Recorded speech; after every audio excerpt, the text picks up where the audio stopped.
بسم الله الرحمن الرحيم maantay oo ay taariikhdu tahay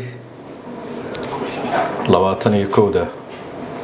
bisha May 2025 waxaan halkan ku qabanaynaa shir jiraa'id oo la xiriira hawlgalladii ciidamada xoogga dalka Soomaaliyeed ciidanka nabad sugidda ciidamada macawisleyda mujaahidiinta iyo saaxiibada Soomaaliya caawiya ay fuliyeen 72 saacadood ila soo dhaafay ayadoo guulo waaweyn laga soo hooyay oo aan rabnay inaan u hambalyeeyno ciidanka qalabka sida ee Soomaaliyeed ciidanka macawisleyda iyo saaxiibada beesha caalamka iyo ummadda Soomaaliyeed guusha weyn oo dagaaladii ka dhacay gobolka Shabeellada Dhexe weerarada lagu qaaday oo xagga cirka ah xalay iyo dagaaladii maalmahan oo dhan ka socday gobolka Hiiraan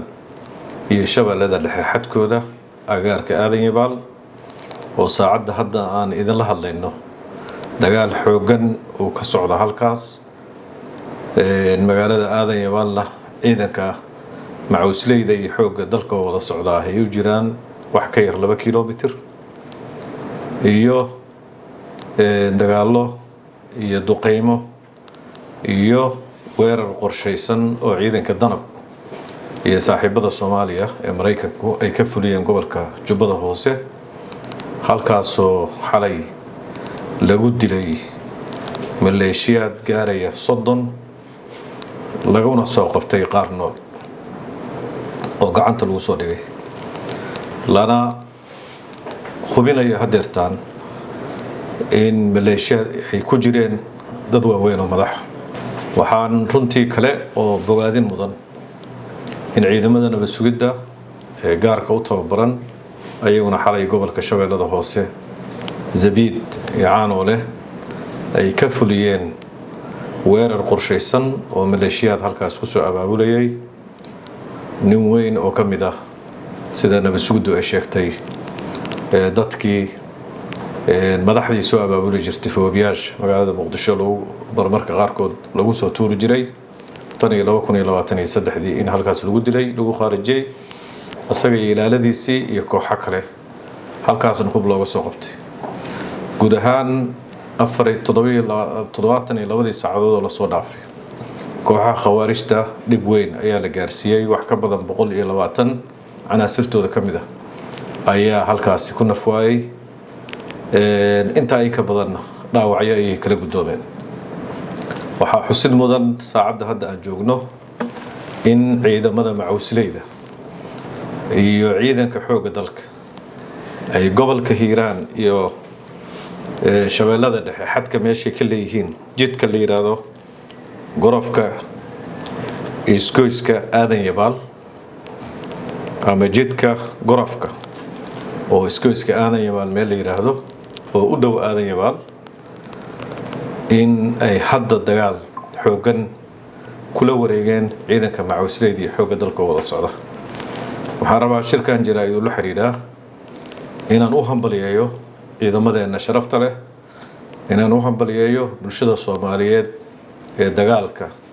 kala soo horjeeda kooxahaas inaan u hambalyeeyo saaxiibada caalamka ee Soomaaliya taakulada xoogan siinaya xilli maaragtay kooxaha khawaarijtu ay si tabar liicayaan tabartoodii si liicayso waxaan rabaa inaan u hambalyeeyo geesiyada macawisleyda gobolka Hiiraan oo runtii muujiyay dhabar adayg geesinimo iyo dhiiranaan ay kaga duwan yihiin macawisleyda kala dhan oo dalka dagaalka uga jirtay in halkaas ilamaaya hadda goob kastoo la isku qabto inay kaga guuleysanayaan kooxaha khawaarijta ayna maaragtay cashar iyo darsi lama ilaawaana ay u dhigeen kooxahaas waa bogaadinayaa reer Hiiraan waxaan bogaadinayaa dagaalkaas xaq ah oo runtii ay muuqato in kooxihii khawaarijtu ay dhul ay horay ugu jireen ay dib uga guranayaan kadib markay arkeen kulaylka iyo cadaabka ay kala kulmayaan dadka reer Hiiraan ee dagaalka kula jira guul baan leeyahay gaar ahaan beesha Xawaale haddaan afka ku sii dhufano oo runtii noqotay xidig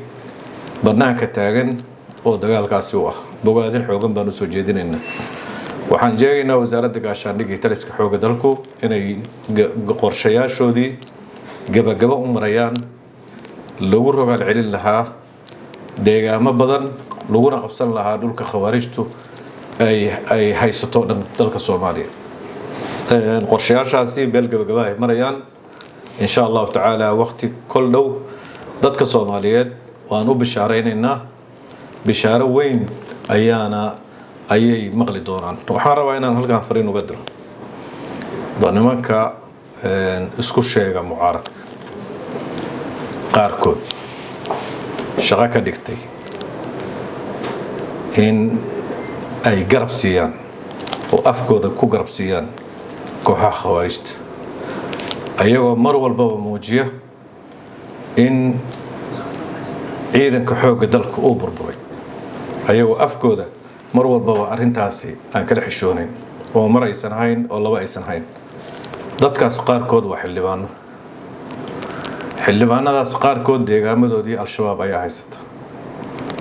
meeshii laga rabay inay abaabul galaan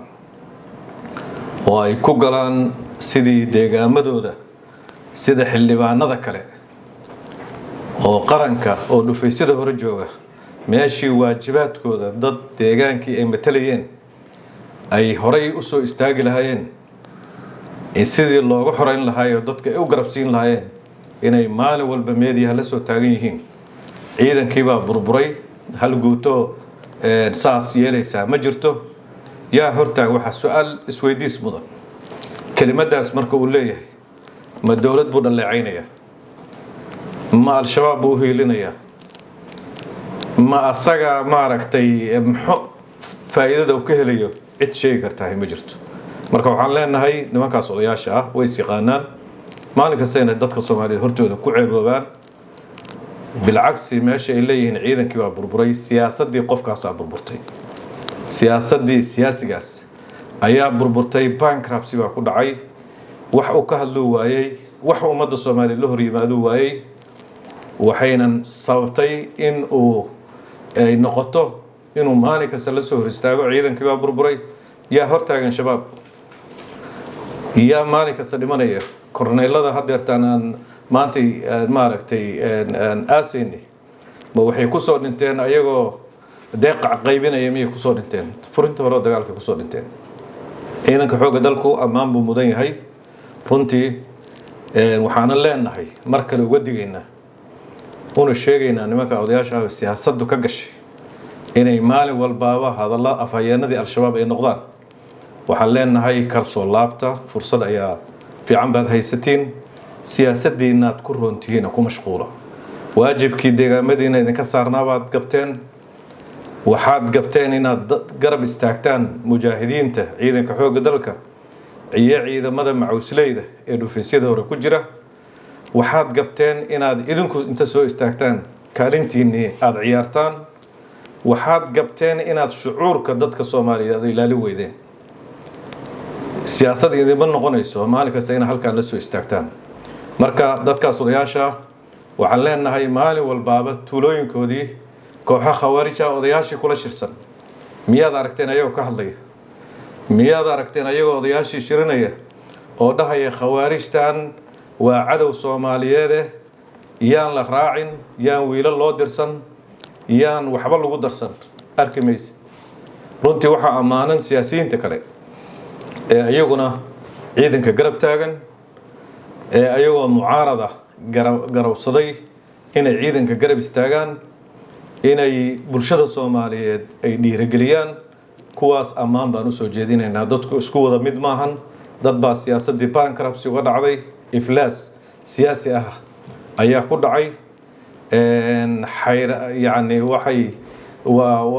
siyaasadii ayaa ka halowday siyaasadii qalloocnaydna waxay keentay siyaasadaas qalloocan oo ka halowday inay al-shabaab taageerayaal u noqdaan inay al-shabaab afhayeen u noqdaan mar labaad waxaan rabaa ciidanka xoogga dalka ciidamada qalabka sida ee Soomaaliya macawisleyda Soomaaliyeed iyo bulshada Soomaaliyeedba meel kastoo ay joogaan inay diyaar garow galaan inay weeraraan kooxaha khawaarijta ah in ay horay ugu socdaan way tabardaran yihiin waana aragteen reer Hiiraan baan muujiyay inay tabardaran yihiin inaysan tabar lahayn oo meel kasta ku jabayaanna waad aragteen waxaan leenahay meel kastaba oo abaabuladu ka socdeen abaabulkii socdayna hala sii dhamaystiro horeyna ha loo socdo aagag cusubna ha lagu furo kooxahaas waxaan ogahay in aagagaasi hadda qorshayaashoodii iyo hawshoodii socoto waqti dhowna ay aagagaasi furmi doonaan kooxaha khawaarijta oo dhabarka jeediyay dad badan oo rajo ku xirayana inay arki doonaan kooxahaas oo dhabarka jeediyay kooxahaas oo jabay ilaahay idinkiis waana jabayaan annagoo dhanna furimaha hore ayaana ku arki doonaa haddii la yiraahdo aad iyo aad baad u mahadsantiin